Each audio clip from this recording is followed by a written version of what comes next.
I am recreating a welding cart that I made for myself at work. I built it entirely out of plate, an angle iron, and round bar stock, and pretty much any odds and ends I could find. I was careful in its design because I wanted it to not only look good, but I also needed it to function, carry all my tools around. So I have these hangers for hammers, I have organizers like for my tape measure, for my paint markers, as well as my face shields and welding helmet. Well, now that we have our prototype to look at, let's recreate it in a drawing. So my drawing is to illustrate what this second rendition of this card is going to look like. I'm actually being commissioned to build this, so I wanted to have an illustration of what it's going to look like. Originally, I was trying to record the pencil drawing phase so you could actually see the drawing be built, so to speak. However, I did not realize I wasn't recording. So unfortunately, I don't have that footage. However, I do have the footage of going over the pencil lines with my micron fine liners. I'm treating this as a illustration, concept or evaluation, if you will, where I have a side view and a 3/4 view overlooking or looking down on the cart rather. I'm going to finish this with my micron fine liners, and I'm also going to color this with markers.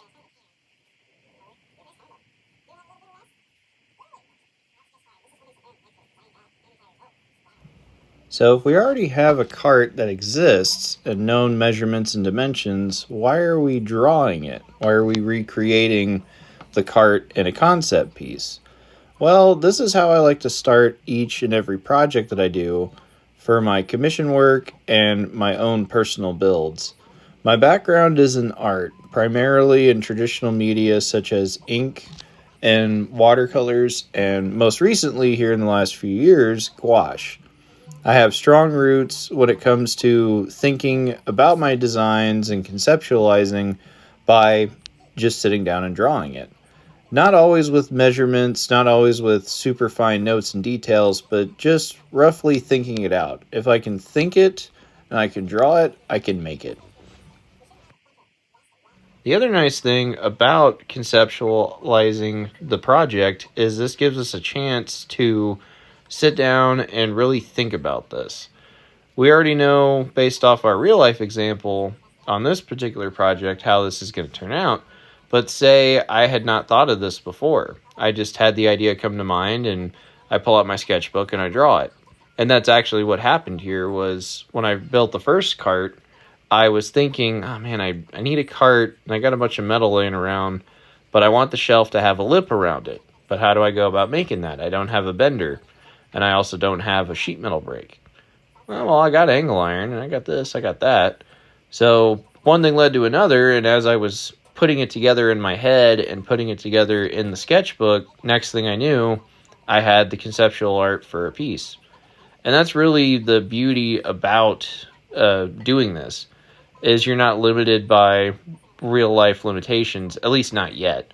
Or if you know what your limitations are beforehand, you can sit down and draw and think and, in a sense, build it before ever actually cutting material or putting together your quote for materials in your time. And also, it's just a different way to look at things.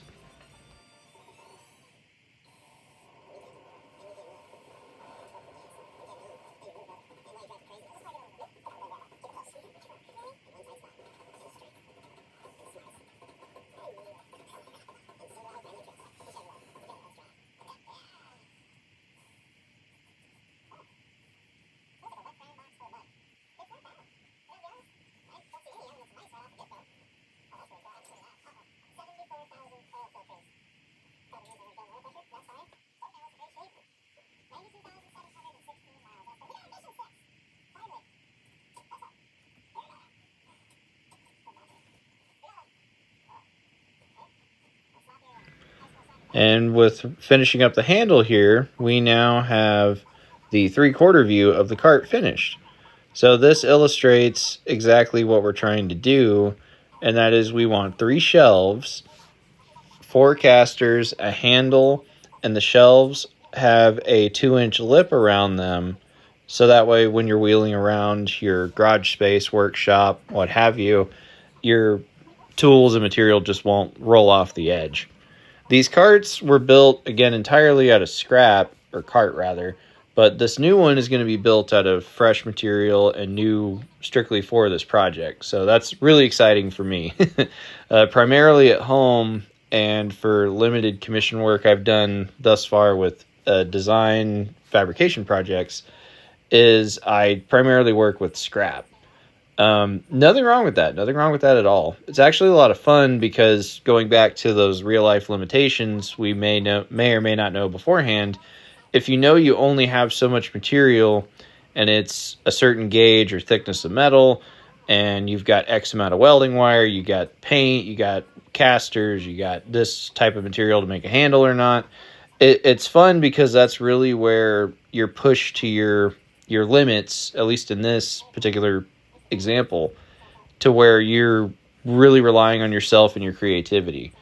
And in this case, I have new material, so this cart's being built dedicated, or not dedicated, but being built out of brand new stock.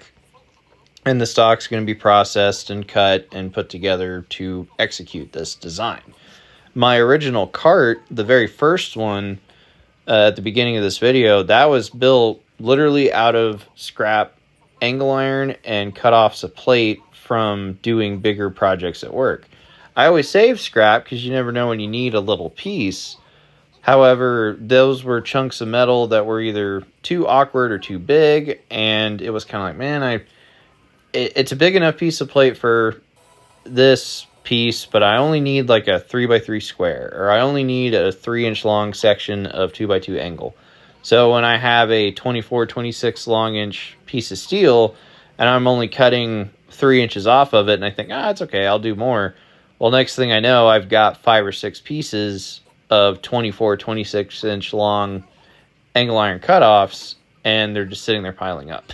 So it was a matter of I had the material. It was already considered scrap. It needed to be turned into something, or it was going to go into the bin. And I needed somewhere to put my helmets and my gear. So one thing led to another, and boom, we had a project on hand. And with that, our line drawing is done. So now we are erasing the graphite and our underdrawing. And I like to use a rubber eraser and also use a draftsman's brush, so that way I'm not smearing any of the eraser shavings and pencil marks with my hand and then getting oil all over the surface. Time to add a little color to things, huh? So we're going to be building our values using illustration markers. I used to be a really big fanatic of these about 10 years ago. It's been 6 or 8 years since I used them, so this is not only me practicing what I do typically on a build or commission, but rather this is also a chance to relearn and kind of relearn how to ride a bike. The beauty about art and this type of work is it's never really that you forget how to do it, but sometimes you got to get on, put the training wheels back on, make a lap or two around the street, and then take the training wheels off and go run a race. It's a lot of fun. So first up, we're going to build a lighter value with what's going to be pretty close to our finished color. But when we get into the shelving and the highlights, that's where we'll pull out some more artistic tricks and techniques, and we will make this look a lot more finished.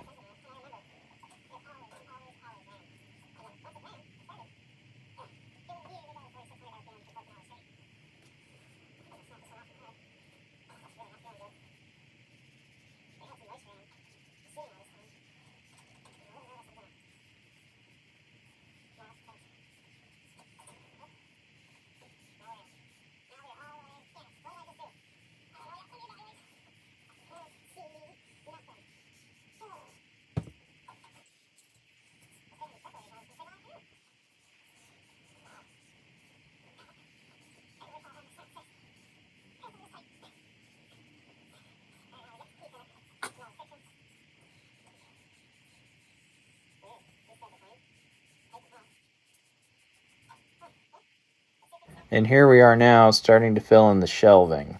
So the cart is actually going to be painted with a red enamel primer and paint combo. And in our illustration here, I want this to reflect that the paint's going to be a high gloss finish. So like, standard rattle can enamel. And what we're going to do here is, instead of coloring the whole thing, we're going to add some white, really sharp highlights. And as you can see in the top shelf, because that's where it's getting the most light from our light source, which is way off somewhere in the world that the drawing exists in, we left some white space there. That's something that's really fun with markers, is you can leave big openings or play with the negative space to really shape and hone your light, and in this case, reflections. And now here we are going in with a second value, and this is where we really start to see the form of the cart come to life. With an object like this, and being a pretty simple color palette, it's really easy to make the colors muddy. At least that's something I really have trouble with. However, with markers, and also with like watercolor and gouache, you can mix and match different values from your tertiary colors or your secondary color palette, and it will really help push the values even more. So here we're adding a darker value of the red, but we're not changing the fact that it's red. It's still going to stay red, but we're going to have some like deeper, darker shadows, and that's going to help push the envelope here and show the shine of the paint and where the light can't reach.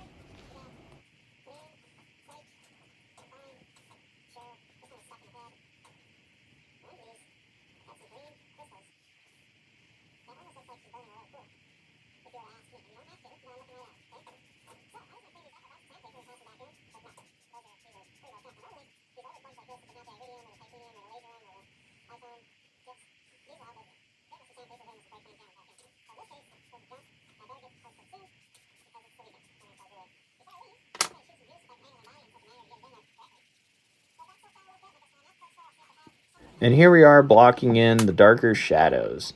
So we're actually using, I believe it's raw sienna. And so it's way more, not only darker than the red, but it's actually brown. But if you notice, laying it over top the red that we laid down initially, it doesn't come off as brown. It comes off as a really, really, really dark red. And again, that's where we're relying on our knowledge of colors, and also not being afraid to be a little bit experimental, where that really helps us out. The other nice thing about markers is, even though the color may be however dark it is, it usually takes several passes or several applications to make it much more enriched in value. So you'll see here I'm going back and forth between one of the darker reds and the burnt sienna to feather out the darker shadows.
All right, we're actually about to darken the shelving even more. So I'm flipping to the next page of my sketch pad, and I'm using I believe it's a neutral gray. And the reason for adding the gray is I wanted to separate that plane of the shelf from the angle iron for both the ledge and the actual frame, the vertical frame of the structure. And as you can see, it goes down kind of heavy, but as the alcohol evaporates, it blends in really, really nice with the red, and really helps us to push the separation between those different planes and surfaces.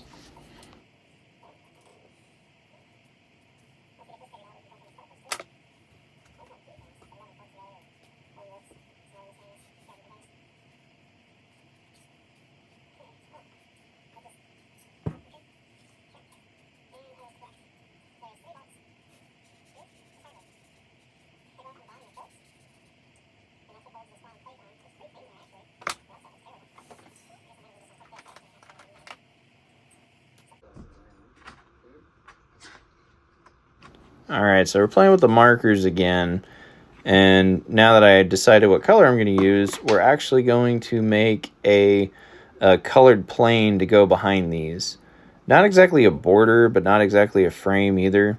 What this is doing is this is going to fill in the really big void of dead white space, both in and around the carts. However, we're actually not going to leave the carts tucked into this, in this case, green border. They're actually going to overhang a little bit. And this is just going to give the piece more depth, some visual interest, and it'll help to take away the huge just dead space and negative space from around the carts. And it's a little easier on the eyes to look at.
And now we're creating the label for the piece.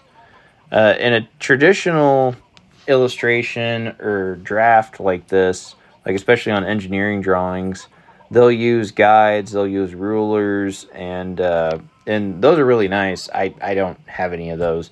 So we're just going to keep with the theme of this being, totally freehand from start to finish.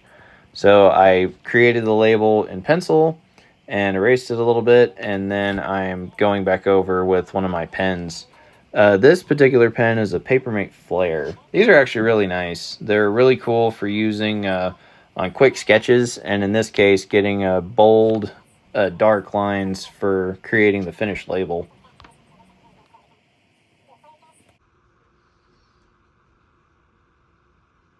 And with that, we have a finished illustration. Yeah, this was a lot of fun to do, and it was a lot of fun to play with the markers again. I definitely need to be making more effort to use them more. Thank you all so very much for watching, and hopefully you'll stick around to follow the series for this. I'm actually going to start recording building the cart here relatively soon. Thank you again very much for watching, and we'll see you in the next video.